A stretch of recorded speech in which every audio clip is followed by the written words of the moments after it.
最近咧有呢個歐洲科學家發表實驗喎，佢就話可以利用呢個光速對撞將鉛變成黃金喎。實驗室嗰邊就話呢個係中世紀煉金術士嘅夢想嚟㗎，喺技術層面上邊咧已經實現到啦。哇！咁即係講阿叻哥話玻璃可以變鑽石喎，呢個可能遲早都變成真喎。由歐洲核子研究中心簡稱 CERN 嘅大型強子對撞機通過呢個 ALICE 啦，全名就係 A Large Ion Collider Experiment 呢個嘅實驗啊。咁喺2025年5月7號，即係上2個禮拜嘅時間啦，就證實咗鉛嘅原子嘅原子粒喺近光速撞擊之下咧，短暫變化轉化為呢個金原子喎，亦都係發表咗喺個 Physical Review C 嘅期刊裏邊嘅。咁呢個當然係一個科學上面嘅突破啦。暫時咧雖然冇辦法做到呢個即係飾品用嘅黃金但係咧都標誌住呢個物理學嘅新進展咁話喎。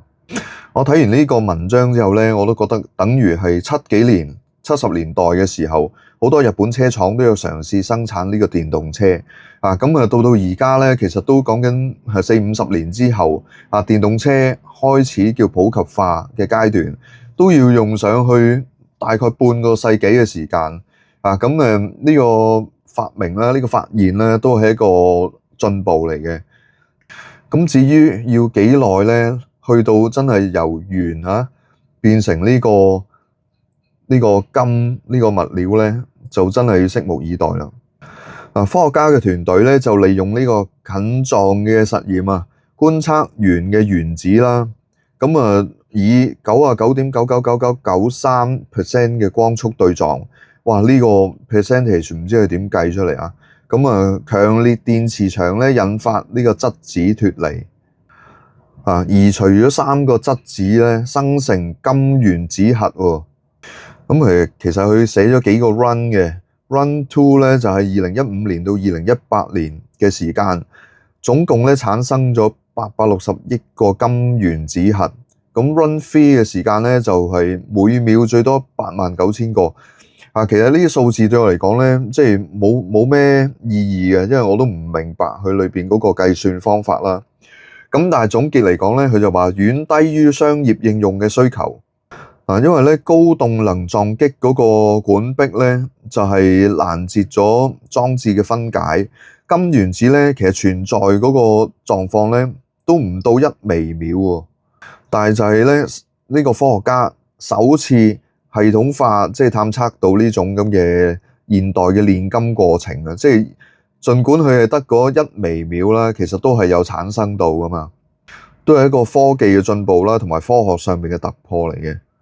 啱啱講過嗰個產量係極低嘅，咁需要數萬億年先至可以運行到一刻喎。